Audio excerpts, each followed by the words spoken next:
Welcome everyone to the Uncanny Valley podcast. We've been handed a truly chilling collection of documents this time. It's a real deep look into a series of bizarre and horrifying murders. Happened in a seemingly quiet Long Island town. Yeah. And this isn't your typical crime story, not by a long shot. You really need to forget everything you think you know about criminal investigations. Absolutely. I mean, what initially looked like, a horrific serial killer case to the local police. Right. Sensational, but maybe understandable at first. Exactly.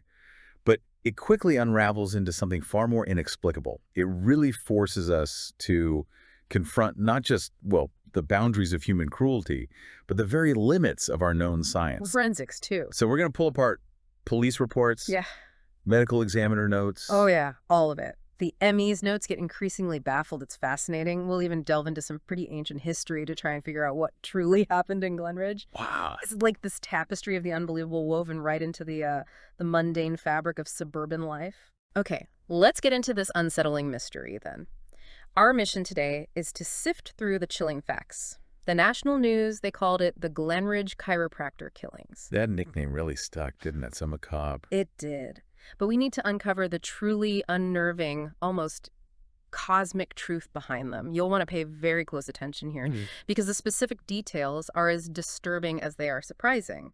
Takes us way beyond the usual crime blotter into territory most of us, frankly, prefer to believe doesn't exist.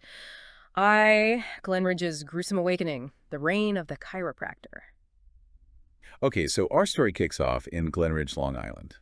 Picturesque place, sleepy seaside town. The kind of place you move to for peace and quiet. Exactly. And they had it. For 5 years, not a single murder. Imagine that. Yeah. Half a decade of peace. Knowing your neighbors, kids playing outside, that kind of idyllic setting. Right. But then, on what seemed like just another autumn night, everything changed.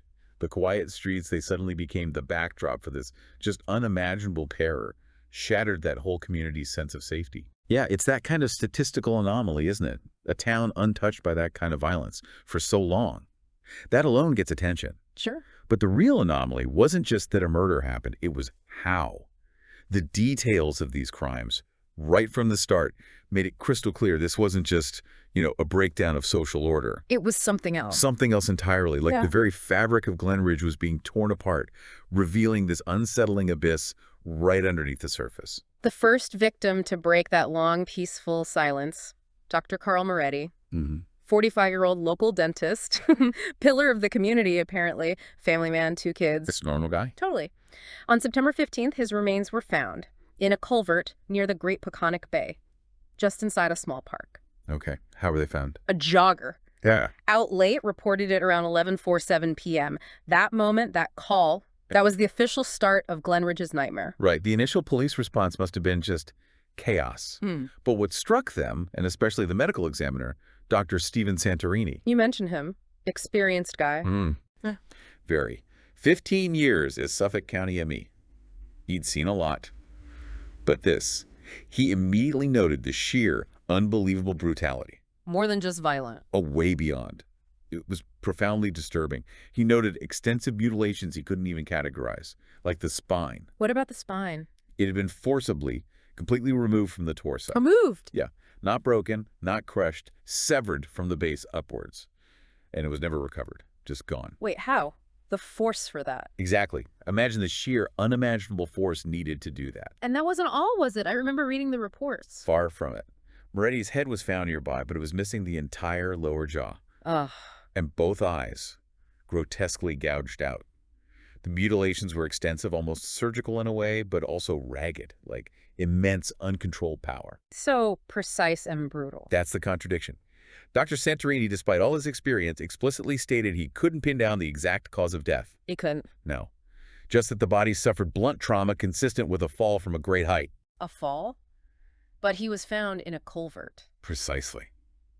Which instantly points away from any conventional human attacker. What kind of person, what weapon, rips out a spine, mutilates a head like that, and then apparently drops the body from the sky.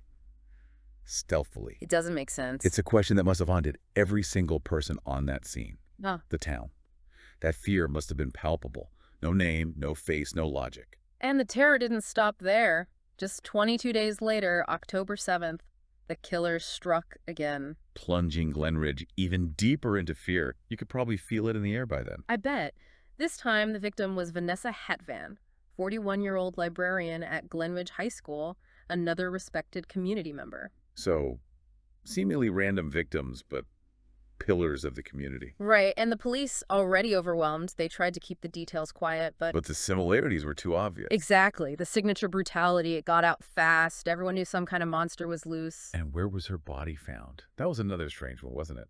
Yeah. Groundskeepers found her early one morning. Horrifying sight. Hanging from the branches of this huge oak tree on the school grounds. How high up? About 12 meters. Nearly 40 feet. 40 feet, hanging. Yeah. And the mutilations, eerily similar to Dr. Maretti. Removed spine again? Spine gone again. Yep. And her head. Never recovered. Just gone. So the body is displayed, almost like a grotesque piece of art, adding this psychological terror element. Totally. But beyond the horror, what really stumped investigators was how the body got up there. Right. No evidence, he said. None. No blood trail on the ground, no hair, no fibers on the tree trunk, no scuff marks, no ropes, no rigging, nothing. Which raises that critical, deeply disturbing question. How? How are these bodies being placed so high up? It defies gravity, physics, any known method? It suggests some kind of transport that's, well, not normal. Well, not conventional at all. Bordering on the impossible, really. And the horror just kept escalating. Got more brazen, more terrifying. October 21st, just 15 days after Hatvan. Faster now. Yeah. The killer targets 17-year-old Lauren Harrogate, a cheerleader, snatched right from her second-story bedroom. From her bedroom. Yes. Assailant burst through French doors onto a balcony, triggered an alarm, but it was too late. The trauma to her family, immediate, severe. Is there a witness? Lauren's mother, the only one. She's been completely catatonic ever since. Catatonic, oh my God, yeah. She apparently had a history of depression, but whatever she saw, the sheer horror pushed her over the edge. Permanent state of unresponsive silence. Just withdrawn. Apparently, she sometimes has these shrill bursts of screaming if touched or startled. That speaks volumes about what she must have witnessed and Lauren's body. Found the next morning, police helicopter spotted her, hanging nearly 20 meters up. That's about 65 feet. 65 feet. Where? On a large electrical tower near State Highway 31, north end of town. An electrical tower? How? Exactly. And again, the familiar, horrific mutilations, spine removed. And, like Vanessa Hatvan, her head wasn't recovered. So spine gone, head gone, impossible height? That's the pattern. The sheer height, the inaccessibility, the lack of ground evidence. Yeah. It's this terrifying thread that baffled everyone, pushed investigators to the brink. And the media, they must have gone nuts. Oh, absolutely. That Glenridge chiropractor moniker was now being uttered with real dread. The chilling nature of it all, the impossible details, it inevitably grabbed huge public attention. Glenridge went from this quiet town to a national focal point of fear. A media frenzy. Totally. The New York Post, the Daily News, they sent their top correspondents, daily updates, grisly details, speculation running wild. And news agencies across the U.S. picked it up. The Glenridge chiropractor. That name, so chilling, it just embedded itself in the public mind, created a monster out of thin air. And you know what happens next in this day and age? Let me guess. The internet gets involved. Bingo. Amateur sleuths, conspiracy theorists, websites like phenomen-com took this obsessive interest. Phenomenax, oh boy. Yeah. Fueling online speculation with wild theories. Some outlandish, some maybe closer than they knew. Just added to the town's terror and confusion. Everyone had a theory, but nobody could explain the impossible facts. 2, unnatural anomalies. The medical examiner's dilemma. Okay, so these aren't just grisly murders. They utterly defy conventional understanding. They push forensic science right off the map. And the ME, Dr. Santorini, this guy who'd seen it all, he found evidence that just baffled him and his colleagues. Yeah. And that's where things get really interesting. Moves beyond human capability into something, well, truly unsettling. Absolutely. The physical evidence in the bodies wasn't just strange. It was profoundly alien, pointing away from any known human or even terrestrial animal. You said Santorini was experienced. 15 years. He explicitly admitted in his notes the oddities in this case completely outweighed any solid, recognizable evidence. So more questions than answers. Far more. Yeah. And the questions were way more disturbing than any answers he could even guess at. Yeah. It wasn't just a puzzle, it was a paradox. What about the wounds themselves? You mentioned serrated marks. Yeah, huge, deep wounds with distinct serrated marks, almost like, I don't know, heavy tree cutting gear, or maybe an industrial shredder. But there's always a but here, isn't there? Always. The paradox was the marks were ragged, suggesting a dull, imprecise instrument, not a clean cut. Okay, that's weird. Serrated but ragged. Exactly. And he also found these large, crushing indentations, like the victims were caught in something incredibly powerful, maybe industrial press or a giant bear trap. It's contradictory. Brutal, specific locations, but messy execution. How do you square that? You don't really. Yeah. That's what sent him down this rabbit hole of consultations. He called colleagues in Manhattan top forensic pathologists. He even hit up experts on bite marks and predator patterns at the American Museum of Natural History. Trying to match the wounds to anything known. Anything. Animal, weapon, terrestrial or otherwise. The results, always negative. Nothing match. Nothing. These wounds simply didn't fit any known pattern. It completely shattered typical forensic analysis, implied a perpetrator with tools, or maybe natural weapons, utterly unlike anything documented on Earth. Like something was deliberately leaving confusing marks. It's almost like that, yeah. Mimicking familiar trauma, but with an impossible twist. And then there's the strength required. The spines. Incredible. Mythical strength, almost. The spines weren't just broken or dislocated, they were severed, base upwards to the neck. Torn through muscle, cartilage, bone, shattered ribs, hip bones in the process. Like dismantling a skeleton. A complete systematic dismantling. It's horrifying. And Santorini's official conclusion on that? Unequivocal. The brute strength required would have to be superhuman. Superhuman. Not just strong. No. Think about the anatomy. The spine is protected by incredibly strong muscles, ligaments, the rib cage to just tear it out, severing everything, disarticulating it from the pelvis and skull. It's inconceivable. Precisely. It points to something far beyond human capability, a level of force outside our biological norms, almost defying structural integrity. It screamed non-human to anyone who understood anatomy. But maybe the most unsettling thing, the detail that really shifted this from just inexplicable to truly alien, was that stuff under the fingernails. Ah, yes. The pulpy, gray, organic substance. It just screams extraterrestrial, doesn't it? It certainly points that way. This substance completely defied analysis. Even the most advanced labs couldn't make heads or tails of it. Santorini couldn't identify it. He could only report it as an unidentifiable complex organic polymer. Initially, he thought maybe contamination, right? Given how weird it was. Makes sense. But under the microscope, intricate chains of organic molecules, layered, interwoven in a way that just doesn't happen in any known terrestrial biology. Too organized, too complex for contamination. Okay, it's definitely something, but what? And here's the kicker. The detail that got everyone's attention, especially Assistant Special Agent in charge, Thomas Carson. The program guy. Right. Surrounding the openings in this polymer mesh, distinct accretions of fluorine with traces of chlorine and ammonia. Fluorine, chlorine, ammonia, that specific mix. That specific, highly unusual chemical signature, that's what pushed Carson to bring in special assets. Well, us.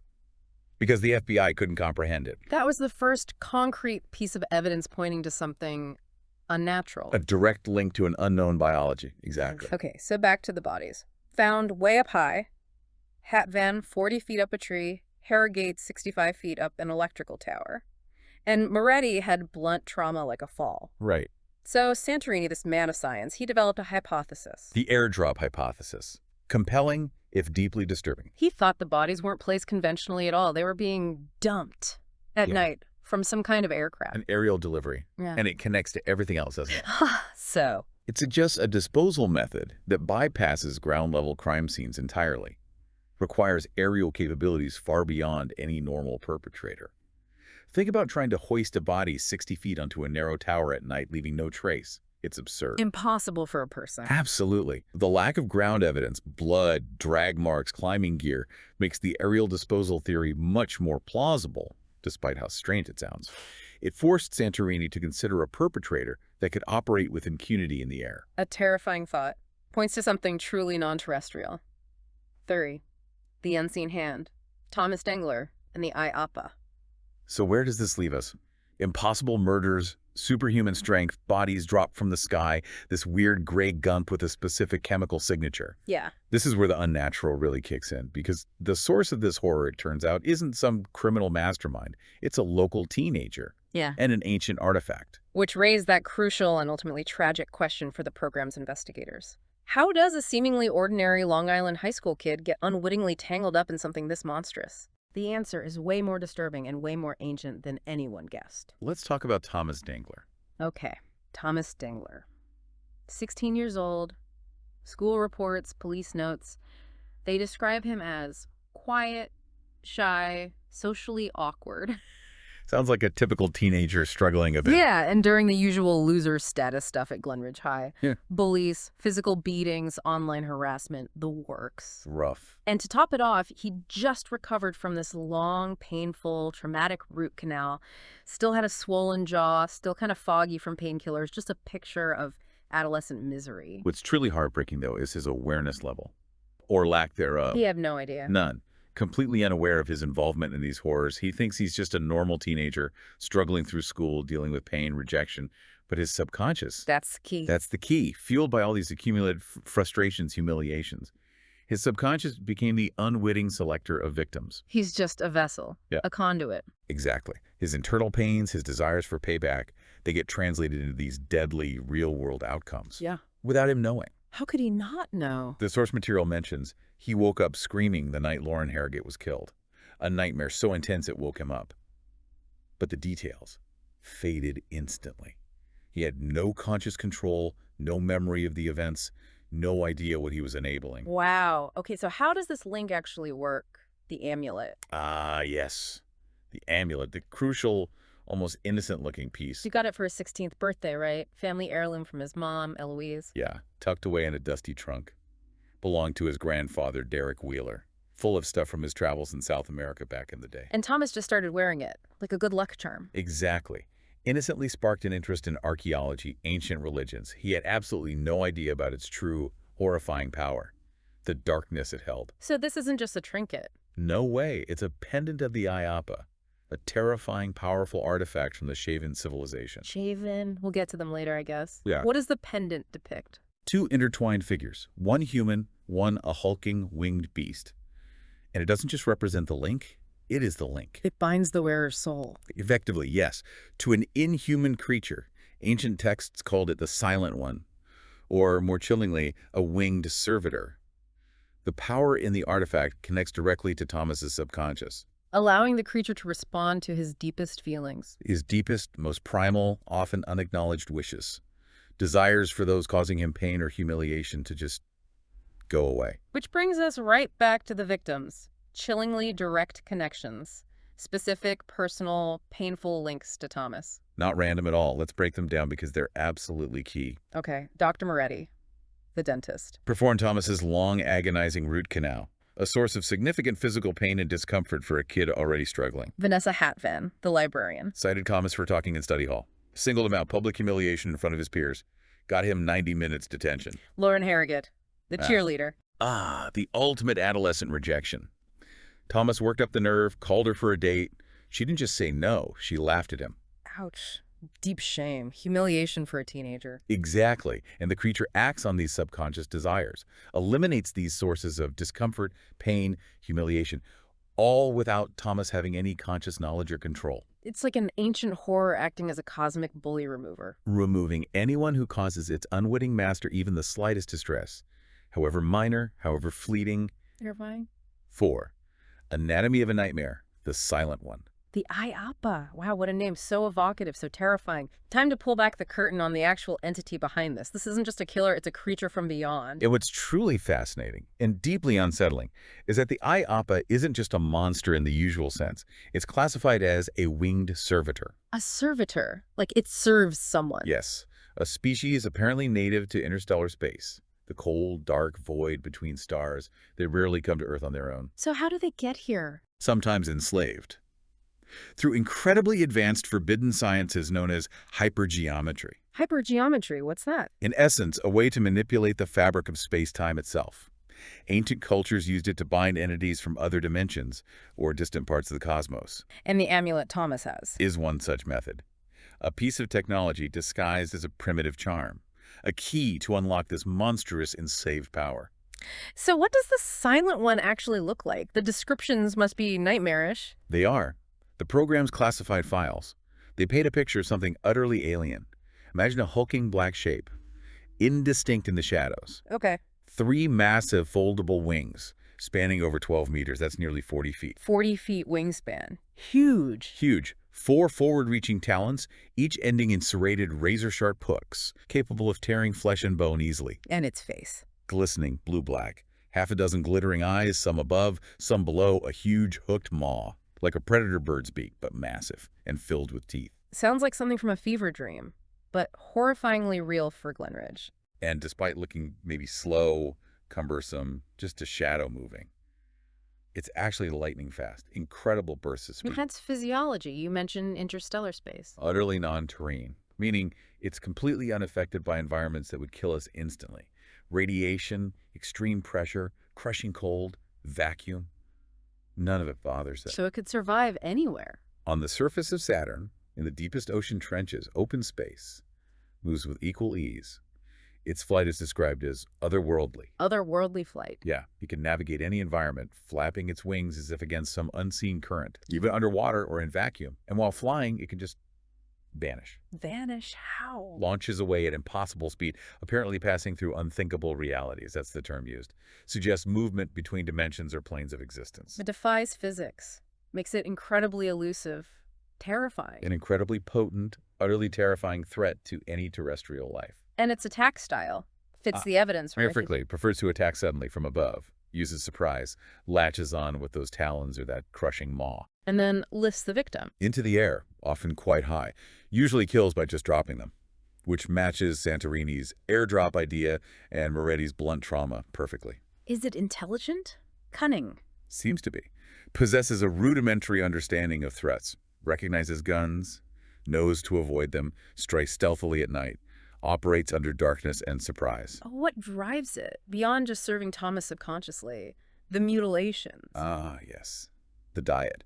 The UNCAiNNY has developed a specific grotesque taste. Oh, no. What is it? It enjoys consuming only the crunchy bits of humans. The crunchy bits. Specifically craves the human spine and its contents, as well as the brain and skull. That explains it. The removed spines, the missing heads, the skeletal trauma. Directly and horrifyingly. It's not just a killer. It's a highly specialized, deeply disturbing gourmand of human anatomy. Yep. Driven by a very particular hunger. Does it know Thomas is its master? Understand the connection? The research suggests, yes, absolutely. It understands Thomas as the unwitting master, but it's also cunning. It wants to maintain its anonymity and, frankly, its comfortable setup. Comfortable?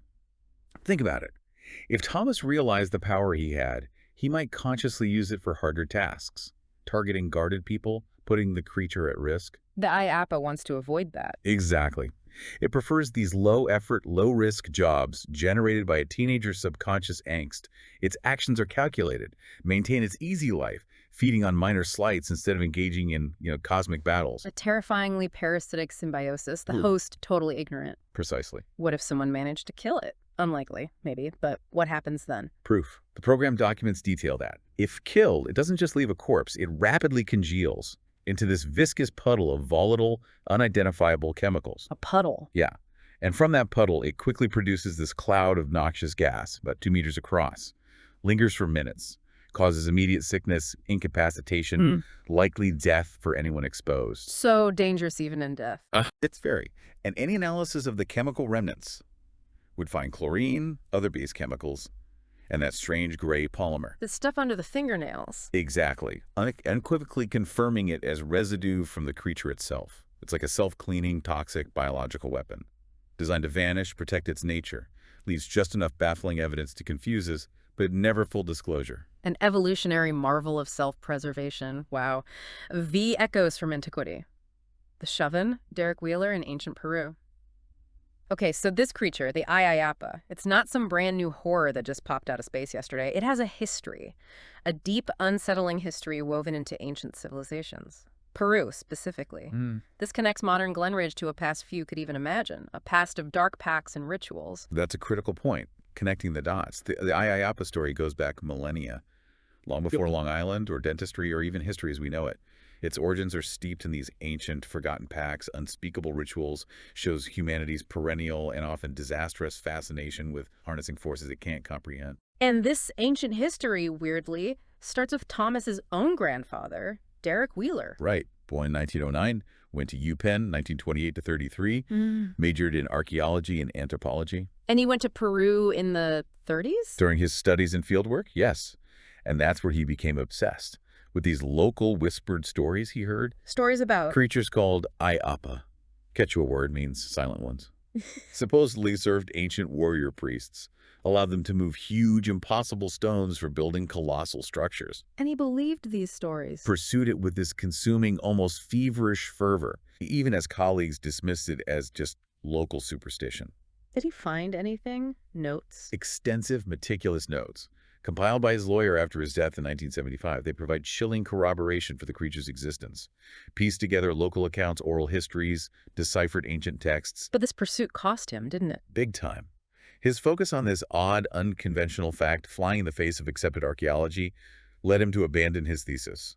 Got him dismissed from the university in 33. Wow. Shows how consuming this forbidden knowledge can be. Absolutely.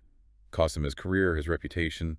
Derek Wheeler, dismissed as a crackpot, knew it was real. Long before anyone else considered it, he was like a harbinger of the horrors to come. Okay, so Peru. We usually think of the Inca, right? Machu Picchu. Sure, the Inca are famous, Yeah. impressive empire, engineering, but many complex civilizations came before them, including the Shaven. The Shaven. They flourish well. Around 1200 BC to 200 BC, fascinating culture, unique practices, powerful religion, and this is where the Ayapa enters recorded human history. What's crucial is how the Shaven spread, not through violence, like many empires. How then? Seemingly through the influence of this powerful, widespread religious cult, they worshipped an odd mix of animals, jaguars, caimans, snakes, and one particular odd beast. The Ayapa.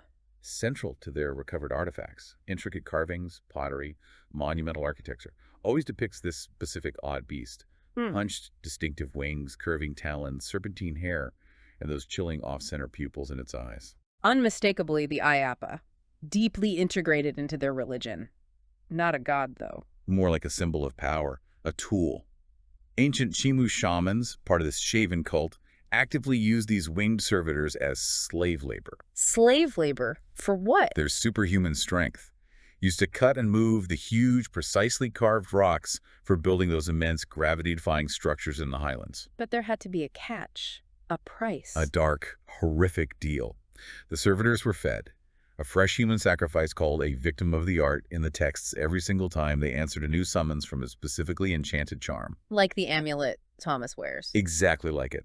This ancient pact, this master-slave relationship, became mutually beneficial in a horrifying way. Fueled by human sacrifice on one side, superhuman labor on the other. The creature got its crunchy bits. And the shamans got their impossible structures built. A chilling example of humanity's ancient desire to harness the unnatural, whatever the horrifying cost. Yeah. 6. The stakes escalate.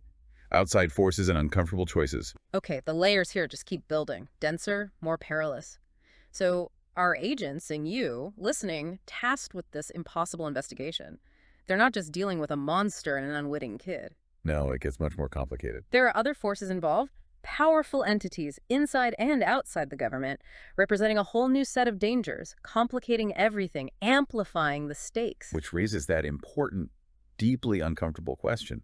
What happens when the agencies meant to contain the unnatural start to covet it?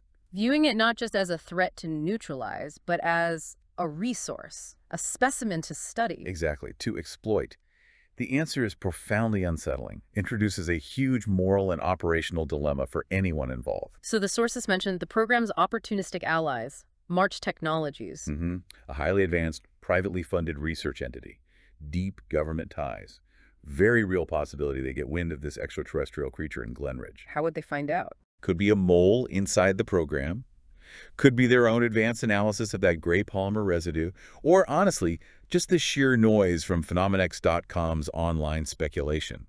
They post videos, theories, some disturbingly close to the truth. Okay, so if March Technologies gets alerted, things escalate fast. Dangerously fast. Within 24 hours, Assistant Special Agent in Charge Thomas Carson, remember, the guy burdened by the ethics of it all, would contact the agent. Urgently. Urgently.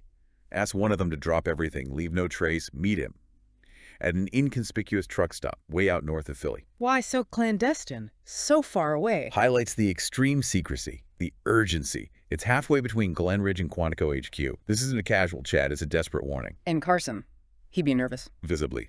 Worried, harried, looking over his shoulder. He'd explain, host tones, almost frantic. The program is sending a specialized team. Codename. Coral nomad. Coral nomad. To do what? To collect whatever or whoever is responsible for study and research.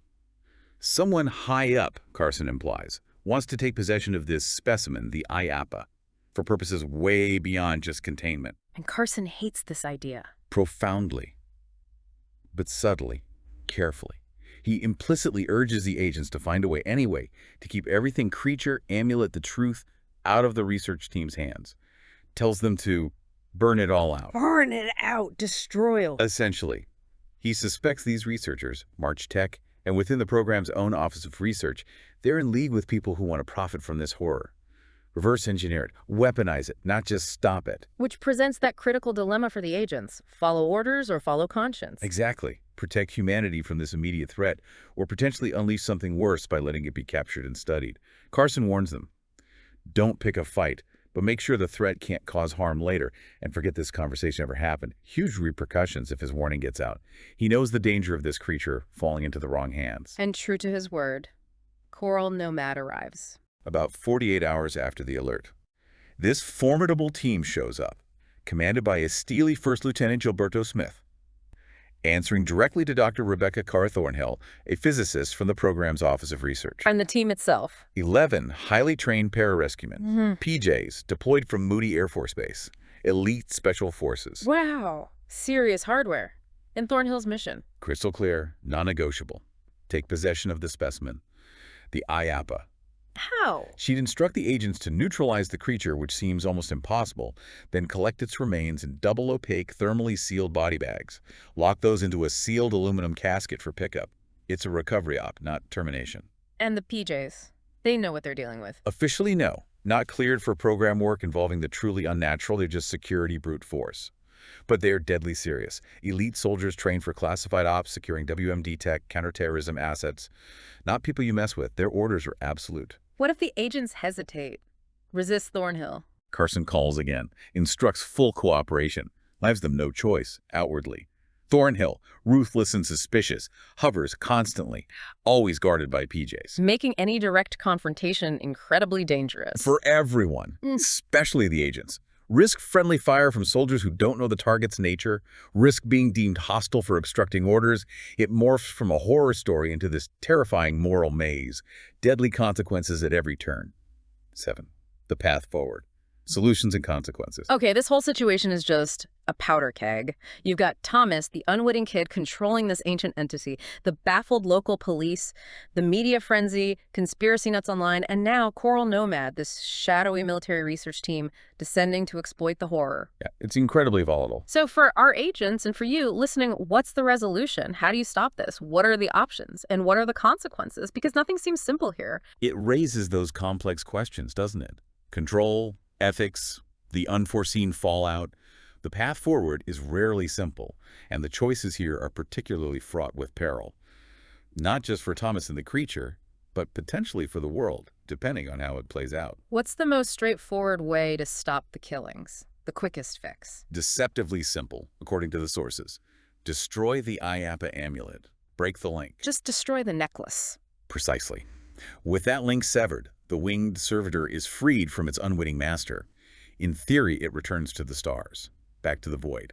This simple act should immediately resolve the immediate threat in Glenridge. It's never that easy, is it? What are the consequences there? Do you just smash it or try to retrieve it for the program, knowing Carson's warning? That's the dilemma. Destroying it feels cleanest locally, but maybe loses valuable intel or pisses off higher-ups.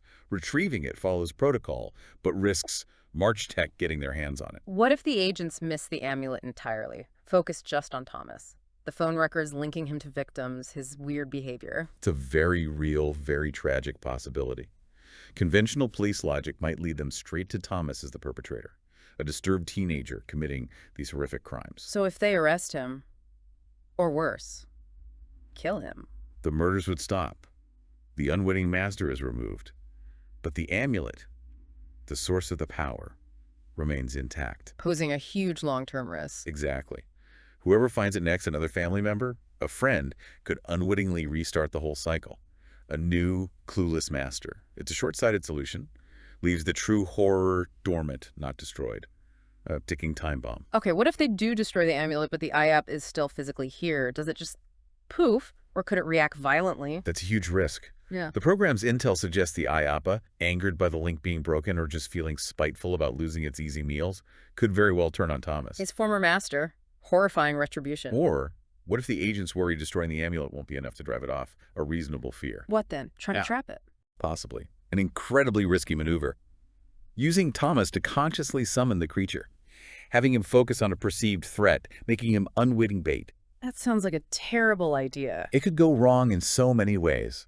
And that scenario would inevitably draw everyone in. The nosy Phenomenon X investigators sniffing around for clicks, and the heavily armed Coral Nomad team ordered to secure the specimen. Creating utter chaos. A deadly climax. Multiple factions clashing agents, soldiers, bloggers, all with different goals, mostly ignorant of the true supernatural threat. Recipe for a catastrophic, multi-casualty mess. And if nothing is done quickly, if the amulet stays active, Thomas stays unaware. The killings just continue, driven by petty teenage slights. The cycle could continue indefinitely. His subconscious keeps targeting sources of fear, humiliation, however minor. So who could be next on the IAPA's menu? The list is chillingly broad. School bullies, online tormentors, maybe even one of his parents, if they ground him or something. Seriously. The agents investigating if they seem threatening to Thomas, even an intrusive Phenomenon X blogger who annoys him. So upsetting a 16-year-old boy, even mildly, becomes a capital offense. Quite literally. For anyone in his orbit, it forces you to consider the immense terrifying power of the subconscious, especially in adolescence, and that incredibly thin line between everyday angst and cosmic horror. A truly unique, deeply unsettling case. What a truly disturbing journey we've taken through quiet little Glenridge. From inexplicable mutilations and bodies dropped from the sky to an ancient Peruvian artifact channeling an interstellar entity through a clueless teenager.